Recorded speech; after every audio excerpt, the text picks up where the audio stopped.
Jacob, I'm giving the word to you. Awesome. Thanks so much, Margaret. And thanks everybody for joining. Um, so yeah, we can just jump right in here.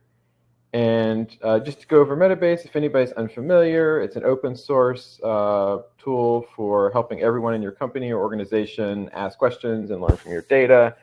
There's a link here, metabase.com/demo, if you're really unfamiliar and just want to kind of learn a little bit more about the product. And today we're going to go over where does Metabase fit into your data ecosystem, because that's part of the organizational piece. Like, what do you put in Metabase versus what do you put other places? What are things called in Metabase? How can you organize different things in Metabase?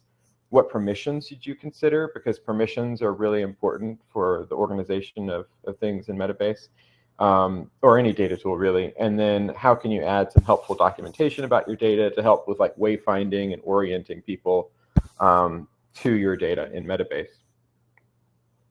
So just to talk a little bit about where Metabase fits into a data ecosystem, I've got some examples here of different parts of a common data ecosystem. So you've got different data sources. You might have data pipelines that move things between data sources, or do some ETL or transformations. A lot of folks will have a data modeling layer that could be SQL views, it could be DBT, it could be Looker ML, it could be Metabase. And then data delivery is the other place that Metabase also fits in. You're probably familiar with some of these other tools as well. But that's just that BI reporting category. How do you get the data that you have in your data warehouse or wherever it is, database, to users so that they can actually do something useful with it? So within that context, Metabase has a couple of key concepts or objects or things. And so this is just an introduction to the terminology that we use within the tool. So Metabase has a database connection, and that will contain different tables. Each of those tables will contain records. Records are like an individual row. That's what will be viewed in a question or model. Question or model is very similar to like a SQL query, if you're coming from that background or familiar with that. But our interface, or we have an interface on top of that can build those questions or SQL queries through a drag and drop and point and click, as opposed to having to type it all out. From those models or tables, they can be used to create questions, which can be used to build dashboards. Dashboards have questions, which are like a table or a chart, things like that. But it can also be other content, and I'll show you some of that. And then the collection is kind of the highest level, and that organizes all your dashboards, models, and questions. So that's what we're going to talk the most about today, is collections and all the things you can put in it and different best practices around that. Awesome. So I'm going to go ahead and jump right in. So starting out here, I want to show you from the admin section. Some of these things are not necessarily chronological order. In other words, you don't have to do step 1, step 2, step 3, step 4. It's more of, these are all things you should consider when organizing your data, and you may do them in a different order than the order that I'm showing you. So in the admin settings here, there's a section called Table Metadata. This is where you can set some really key things here, like if you notice there's a little hide symbol here. So one of the important things about keeping things organized is just removing things that you don't need, or hiding things you don't need. So one of the options you can do with this is, if you didn't need to see, or none of your users needed to use the people table, you could hide it like that, and that way when someone was using the user interface, the people table wouldn't show up. Go ahead and unhide that there. Another thing you can do if you're clicking through is, again, you can see, you can toggle that hidden versus queryable here at the top, but you can also hide specific fields.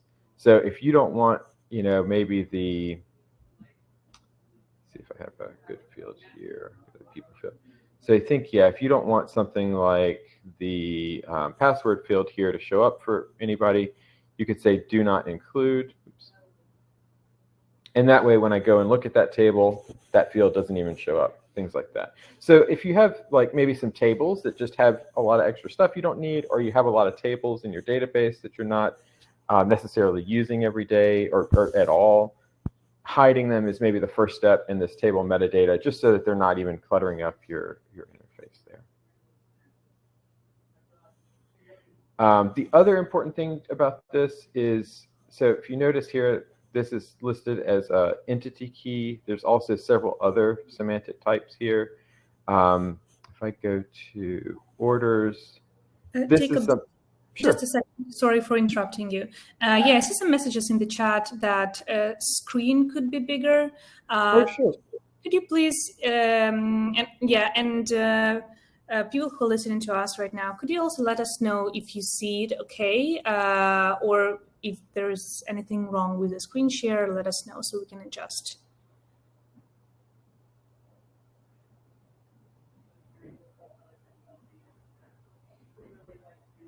Okay, so seems like it looks good. Thank you. Thank you. Sorry.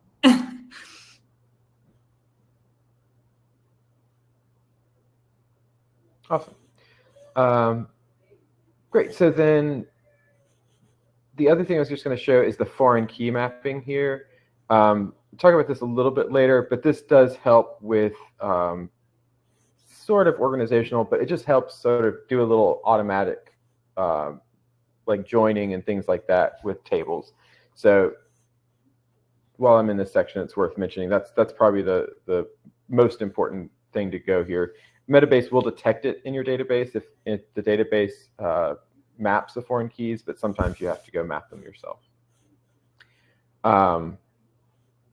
Cool. So then from that here, if I've got access to browse data at the bottom, and we'll talk about permissions after. I want to show you kind of the different pieces of the puzzle, and then we'll talk about permissions afterwards, just so that you're familiar with the concepts. Here I've got the sample database. So I can start a new question by going through browse data, or I can start a new question by clicking new and question up here. With either one, if I go to raw data, if I had hidden one of these tables, it wouldn't show up here. And similarly, if I had hidden a table, it wouldn't show up in my browse data. So that's kind of the point of hiding those tables. If you've got stuff there that you don't really need to see or that's distracting, it's a good idea to hide those. One of the big sort of organizational pieces about Metabase is collections. So over here on the left panel menu, I've got a list of all the different collections that I have access to. And for the purposes of this demo, I'm logged in as an admin user, so I have access to everything. But this is something that I'll talk about in permissions and how you can limit that and that kind of thing. So there's a few different types of collections. Our analytics is the primary sort of root folder or top level folder where almost everything else exists in.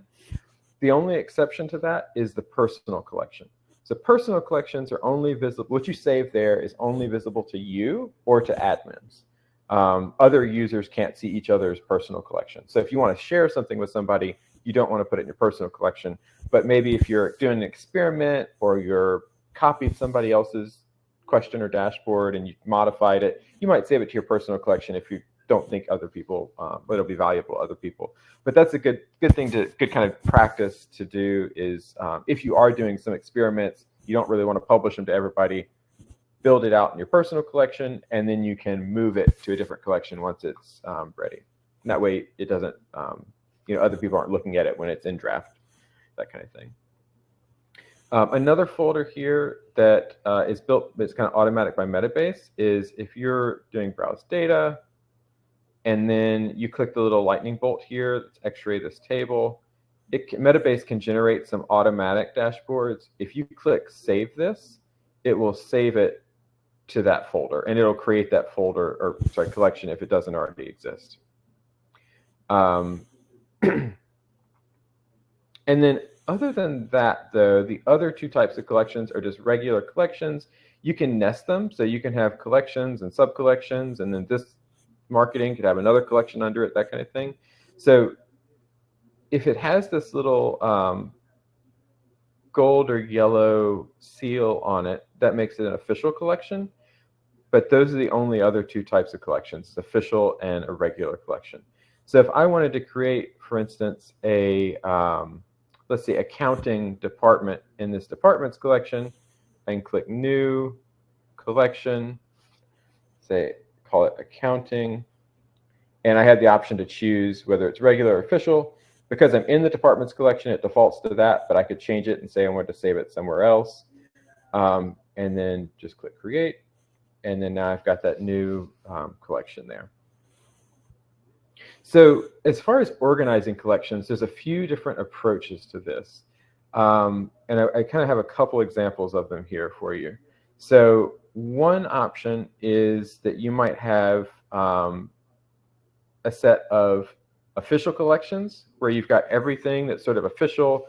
Maybe it's view only to most users and only admins can edit it, or only your data analysts can edit it, or something where you're like, we don't really want everybody to be able to change something, that kind of thing. Versus you could also have departments where you list, like, here's all the different departments, and that's maybe where they save things that are not official. So that one is like at the top level under our analytics. You've got departments and then official collections, and then under each of those, you might actually list the different departments and the different like topic areas, that kind of thing. Another way to do this is to start at the top level with the department. So you might have like marketing gets its own collection, and then under marketing, you've got an official collection, and they have slightly different permissions. So it might be that marketing official, only a few people can add stuff there, but you might have other folders in marketing where other people can add things too. Same thing if you had like sales, you might have a sales official, and then you might have, you know, all the other sales items or multiple other folders or collections within that kind of thing. One other thing you can do in collections is you can pin things to the top of them. So if I go to one that actually has something in it here, this one. Yep. So this has something pinned at the top. So if I unpin this, it'll show me a list of what's there. I can right or click the little three dots and pin it again, and so that'll show up at the top. I think I have here. Yeah. So this one has a list of a few things, the different sub collections, and it has one dashboard pinned to the top here. I'll talk about the permissions a little bit later, but one of the things to kind of consider when you're doing or how you organize your collections is how you're going to organize your permissions. In other words, if I'm going to grant access to like one group of users to all official collections and disallow all other users from it, it'll probably be easier to manage with like one folder that has official collections, versus if different people might have different levels of access depending on their department, and they might have, you know, different people have edit access because they're in a certain department. Then I might do it more like this, where I've got a department as the top level and an official folder or official collection within that department as kind of a way to separate it out a little more. So those are the two kind of most common patterns I've seen with this that work pretty well. Another one, and we'll talk about models a little bit. So questions are sort of an official form of models, but this is actually a screenshot from an internal thing at Metabase. We actually have an official collection with official models. So this is sort of like the gold standard of like, here's the data set, it's already been pre-cleaned, transformed, and that kind of stuff.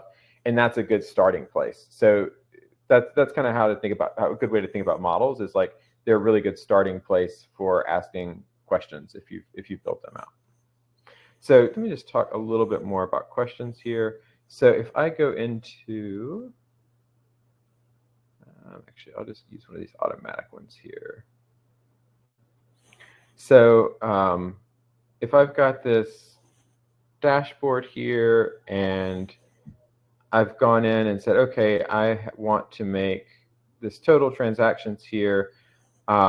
I've looked at it. I like the way it's calculated. You know, I know how it should be calculated, and I want to let people know that this is sort of the official verified metric that everybody should use. Because a lot of times what happens is I do a calculation, you do a calculation, somebody else does a calculation. We all call it revenue, or we all call it total users, but we calculate it slightly differently.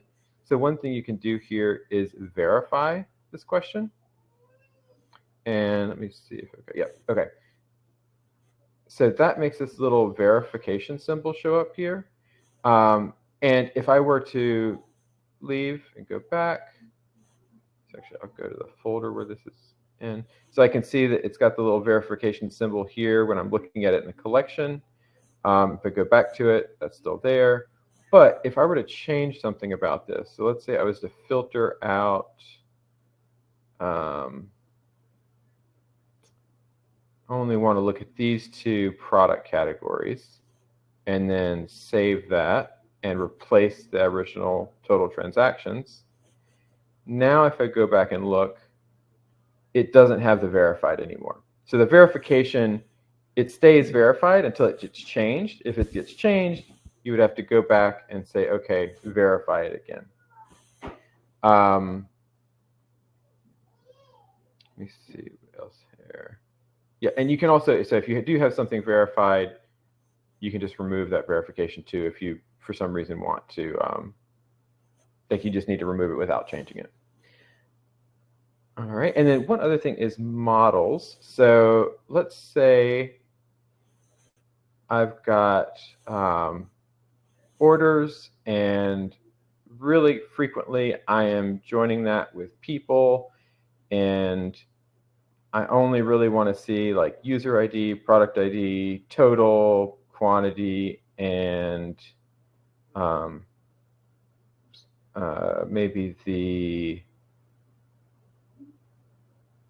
source and zip code here.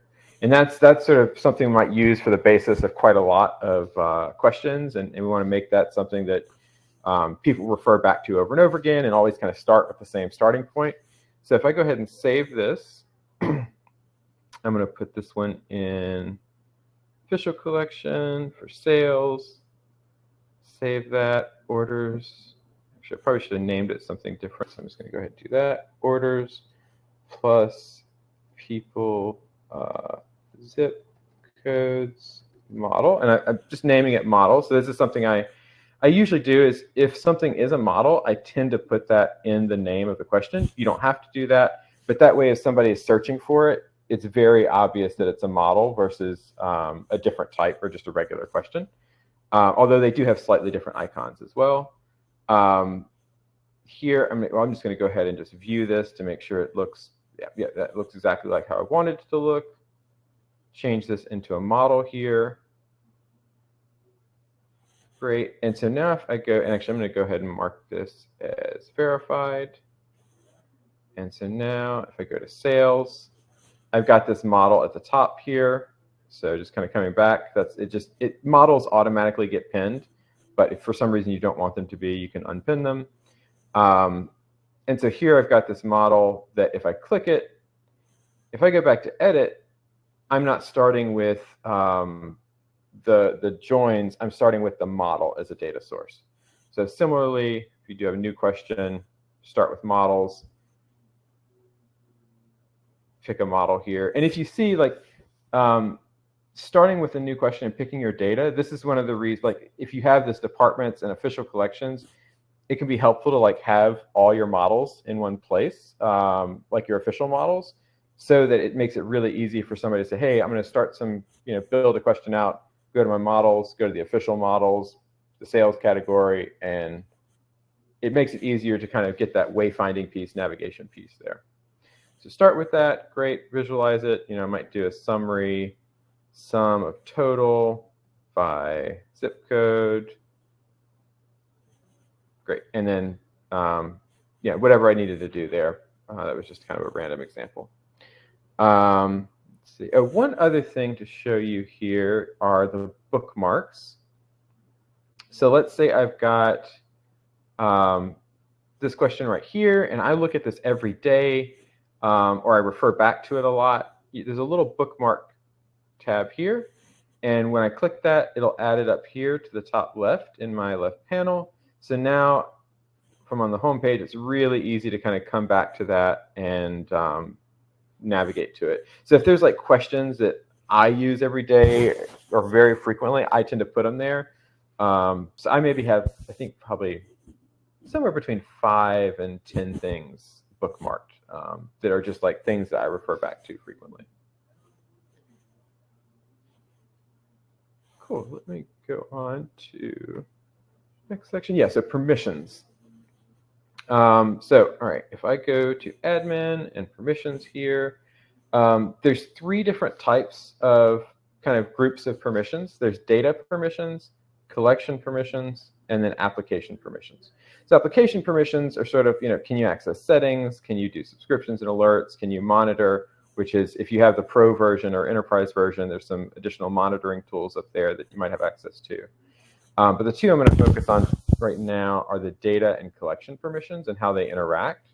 So the data permissions are what allow you to access this browse data, or what allow you to say new question and raw data, and like what can you see under raw data here, versus this models and saved questions, and all of the things in this collections folder are managed via collections access.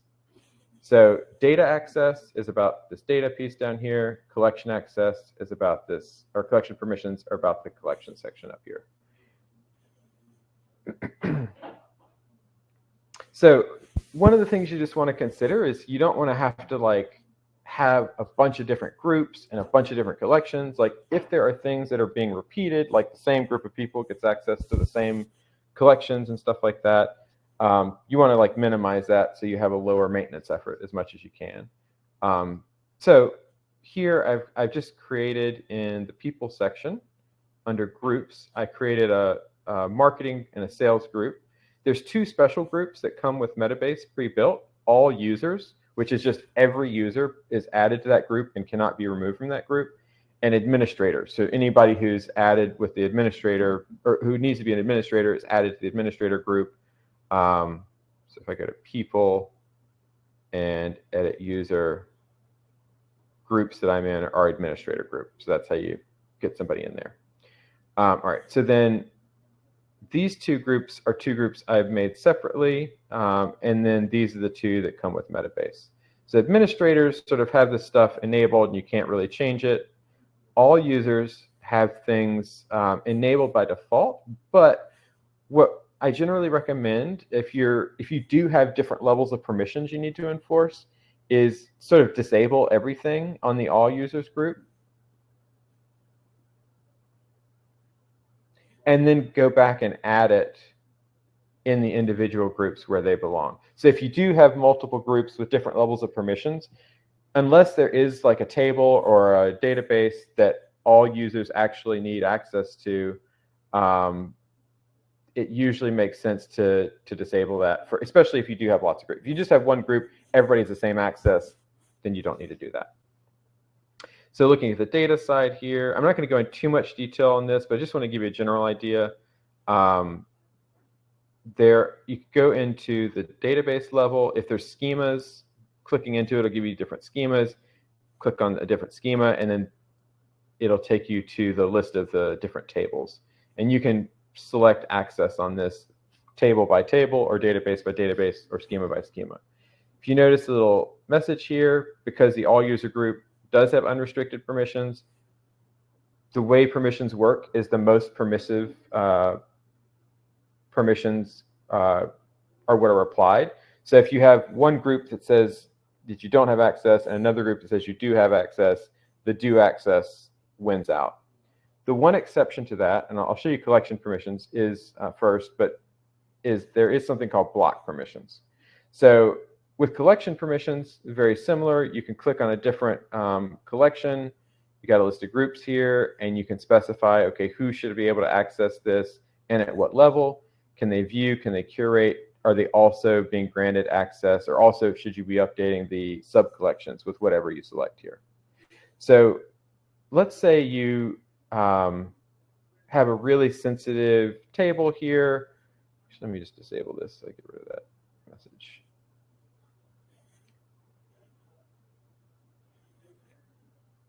So let's say you have a really sensitive table here, and you don't really want anybody to see this analytics events. Even if it is in a saved question, you can sort of override that. Oops, sorry, it's the wrong level. If you wanted to have a database, if you wanted to have somebody not have any access to that database, even if it was in a saved question, you can add block here. So what the block does is the block overrides the collection permissions. So that's the only kind of tricky thing I think about the permissions to just kind of keep in mind is some people think that block is the same as no self-service. No self-service means you don't have access to it in your menu, but if you save it in a question, it'll show up. Block means even if it's in a saved question that you have access to via the collection permissions over here, it's still not going to show up. I'm sure there's probably going to be some questions about that, and I think we can probably link to some documentation about our permissions for more details. But I just want you to surface that like there is slight difference between data permissions, collection permissions, and that block permissions piece is the interaction between the two. All right, so let's see. One of the things, so if you have users that should sort of see everything for the most part, then the way you organize your collection should really prioritize discoverability, meaning like it should be named in a way that makes it easy to discover things, to find things, versus if you have really highly segregated data, like this department shouldn't see this department's data and vice versa, and they're different tables and different saved questions and stuff like that, then you probably want to have folder structures that really separate the department's information. And so you may start at a start by doing a department level, and then do more discoverability, like different topics or things like that. And usually it's a balance between it. So I kind of showed you the two extremes. Like one is official versus departments, and each of them sort of has a similar sub-collection structure. The other kind of end of that spectrum is you start with the department level, and then you have official and unofficial collections within that.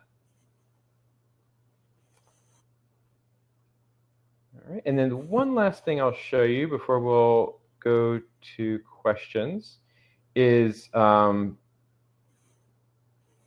you can do something like, where I saved it, yeah, here. So you could do something like this. You could actually create a dashboard. I'll just edit this one. So you create a dashboard with using a heading. So this up here is just a heading. Or you can add like a text section, which is what I added here. And you can use Markdown to make notes and add links. So here, this is how you do a link in Markdown. And this is also in our documentation. But if you wanted to sort of put a guide about, like, you know, this data comes from here, here's the person who's responsible for this collection. If you have any questions, like ask them, that kind of stuff. Like this can be really helpful to put and pin it at the top of a collection so that you can easily find it. You can also do things like add links to cards. So if you've got other dashboards or other cards that you want to include a link to in here, like other saved items, basically, or you can put a regular website. You could even go to, let me just cancel this real quick. So let's say I had this question. You could grab the URL of that question and then add a link to that with just paste in that URL. Oops. Actually, it does not.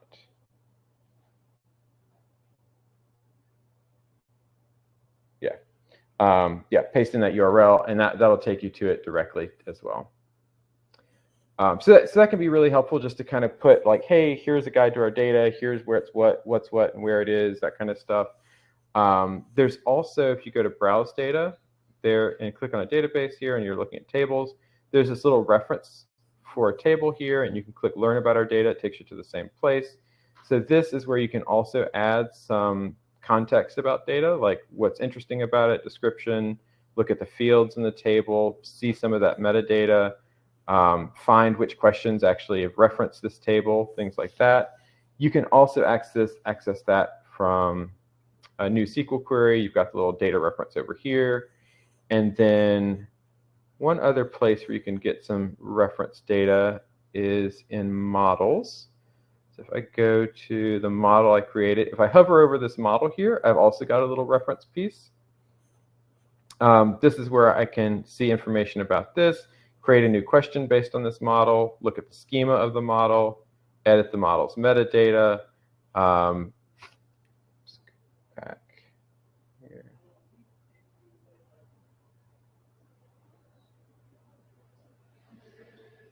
There we go.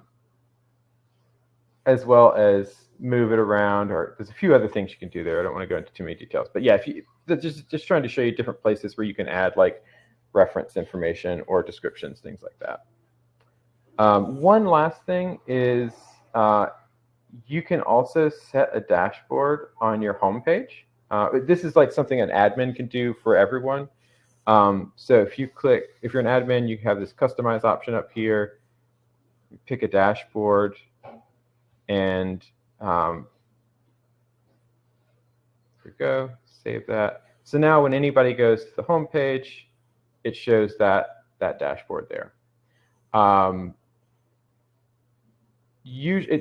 a good one, that it might be helpful to have like a text box or something, kind of orienting people, that kind of thing.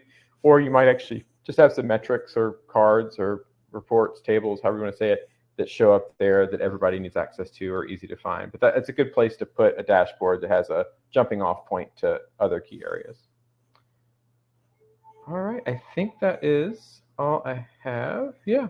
Any questions? Actually, I know we have some questions. I can see them in the chat box over here. Yeah, thank you, Jacob. I will hop in for a second here, just before we jump into the questions section. I will send a link right now into the chat. If you could please fill this very short survey and let us know how did you like the content of the webinar.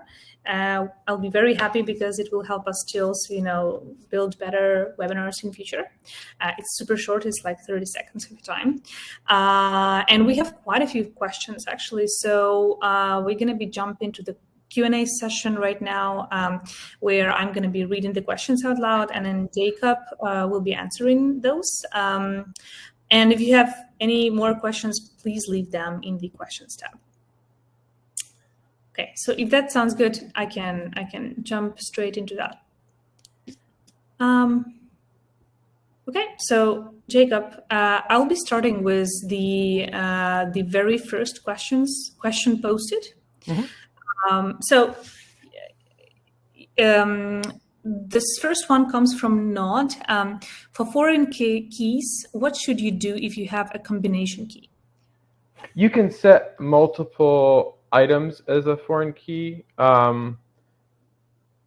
There's some scenarios where it doesn't work very well, and in that case, you may actually want to create a combination key, like use a SQL View to combine, part 1 dash part 2 dash part 3, and use that as a combo, and it'll just work a little more seamlessly, kind of across the board. And so if you did that, you create a SQL View, use the SQL View instead of the table just as a starting point. So you'd hide the table, views show up like tables, and then you just use the table instead. You can also do that in Metabase with a model, but if you're doing a lot of it, it might be easier to do at the database level or the data modeling level before you get to Metabase. I'll go through the questions. So for some questions, our customer success team already provided answers in written. So I will go through those that haven't had answers yet, and then we'll just re-emphasize those who already have. So the next question is, what if there is a multiple join for the same table, and how you can make it more than one mapping for the same columns? Oh, sure. That's that one is pretty straightforward. So if I'm joining data here, this one, it automatically has a mapping, but I can just add another join condition and say, product ID equals password, or what, whatever the actual columns. I don't have a good example of that, but yeah, if there's multiple join conditions, you can just add them there.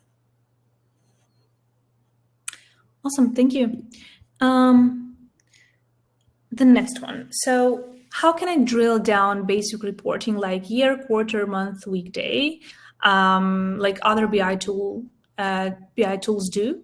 Is there a way to do the same easily without disturbing real data? Yeah, so Metabase has, let me see if I can get, actually orders will probably be another easy one to do this. So if I do summarize orders by date here. So actually, if you summarize with date as across like the as a line chart with date here at as the x-axis, it automatically will add this at the bottom, and you can select the periods you want, that kind of thing. So that's the easiest way to do that with Metabase. All right. Let's see the next one. Why metadata gets changed for existing column when we add new columns via SQL queries?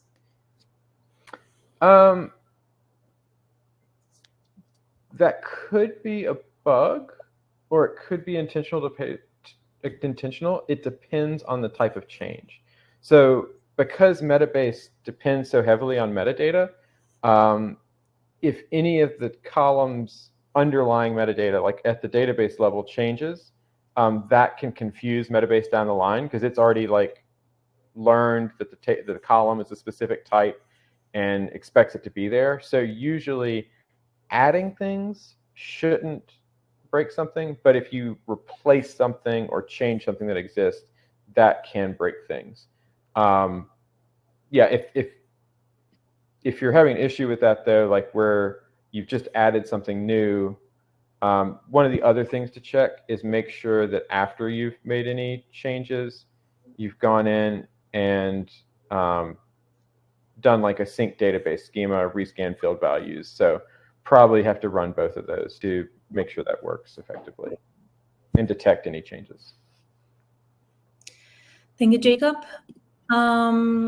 Another question, can you show how to set multiple foreign keys? Multiple foreign keys. Oh, yeah, sure. I mean, so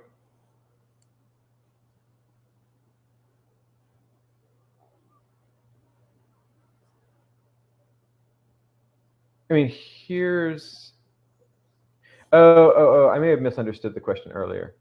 I think what you were saying is if the relationship, yeah, okay. So in that case, you would definitely need to use a combo key or a virtual key. So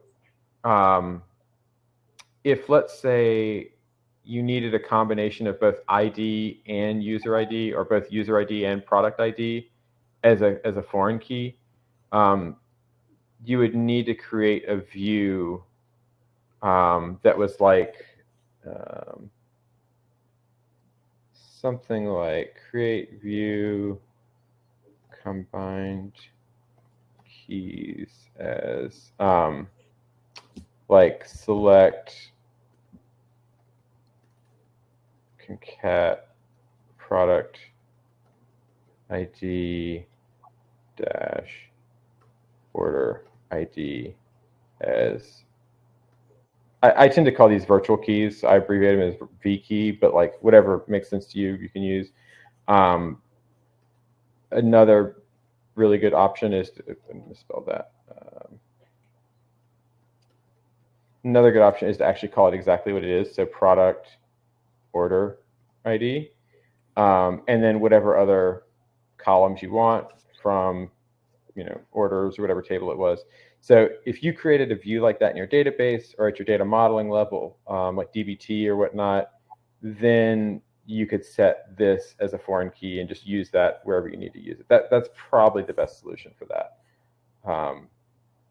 That's something that, yeah, we could certainly add as a feature request, and probably already exists as a feature request though. So if you're a paid customer, feel free to email help@metabase.com to request that. If not, ask in our discussion forums at discourse.metabase.com. or I think it's discourse. Yeah, discourse.metabase.com, or on our GitHub to request that. Thank you, Jacob. There are a lot of questions about the permissions and the official collections. Just to make sure everyone hears that, it's a paid feature in Metabase. So just wanted to make that clear too. And then, So Jacob, let me know if I'm talking this correctly. Another question is it better to write a SQL view or do a model in Metabase? Also, when would you use the raw SQL in Metabase? So I always start with the GUI question, like the notebook editor here, and build out whatever I'm building out there. If I run into a limitation, then I might switch over to SQL. There are tons of things that you can do in SQL that you can't do in our editor, just because SQL has a lot of variation. It's very flexible. But one thing I do, like especially if I'm doing something kind of complicated with a lot of different tables, is I might actually start here, continue to join out whatever I'm joining out. Like I might do a lot of the joining here, and then just convert this question to SQL, and then go back and add my where clause that has a lot of complicated stuff in it, or whatever else I'm trying to do. So that I use that as kind of a starting point. But in general, I would always default to the GUI question. And then if you run into a limitation of the GUI question, convert it to SQL and kind of go from there. And the next question is kind of related, is about why drill down doesn't work in the dashboard. And that can also be related to questions written in SQL or in GUI, right? Sorry, say that one. Oh, drill down won't work in the dashboard. Yeah. Yeah. So drill down. Okay, that's a good question. In that case, you can only drill down to the level of the SQL question. In other words, you can't go any lower than the SQL question. So you can't go to the tables underneath the SQL. So if you're trying to do that, there's a couple of ways to work around it. One is you might create SQL models, combine those in a GUI question, and if those SQL models are the level of drill down you want, then you can do your complicated SQL and SQL models, combine them, save them as a saved question, and drill down from the saved question down to those models, to that layer.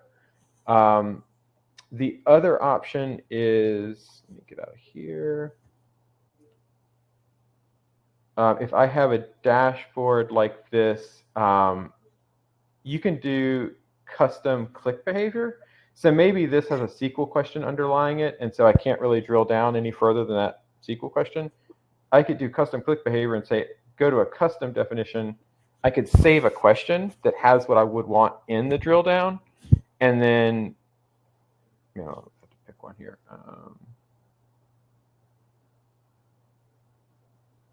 And then you can actually tell it pass values to this question. So like, what do you want to map in that drill down? So that's the other workaround, is if you can save a question that shows what you would want to see in a drill down, use the custom click behavior and then map to that. Okay, another question comes from Ari. I recently found a typo in the column name in a model's metadata. When I fixed the typo, all of the questions and dashboards built on top of that model broke. Is there a recommended way to make model metadata change that percolate out questions referencing the model? That would be a good either feature request or bug, depending on the exact scenario. So it'd need a little more detail, but that one's a good to either ask in the forums, on the GitHub, or if you're a paid customer, help@metabase.com. And to give you a slightly better answer, currently Metabase does not update all dependencies if you make a change like that. That's something that we probably will do in the future. But the reasons we don't do it now vary depending on the specific model and the situation. So that's why we need a little more detail to dig into that. There are some potential workarounds for that.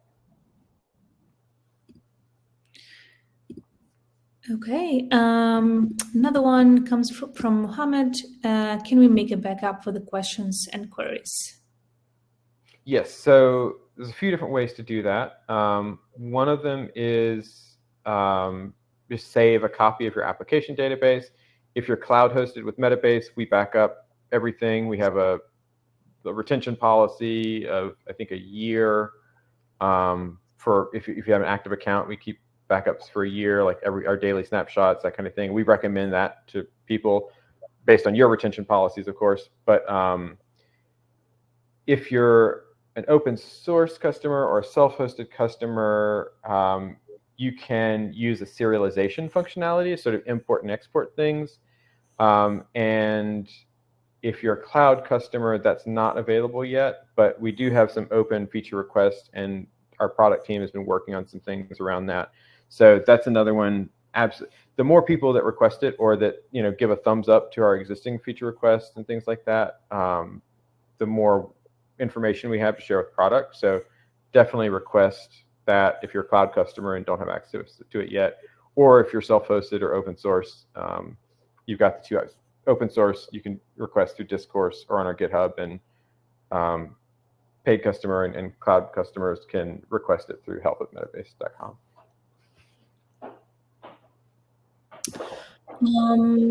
The question, the drill down year, quarter, months doesn't work in the dashboard.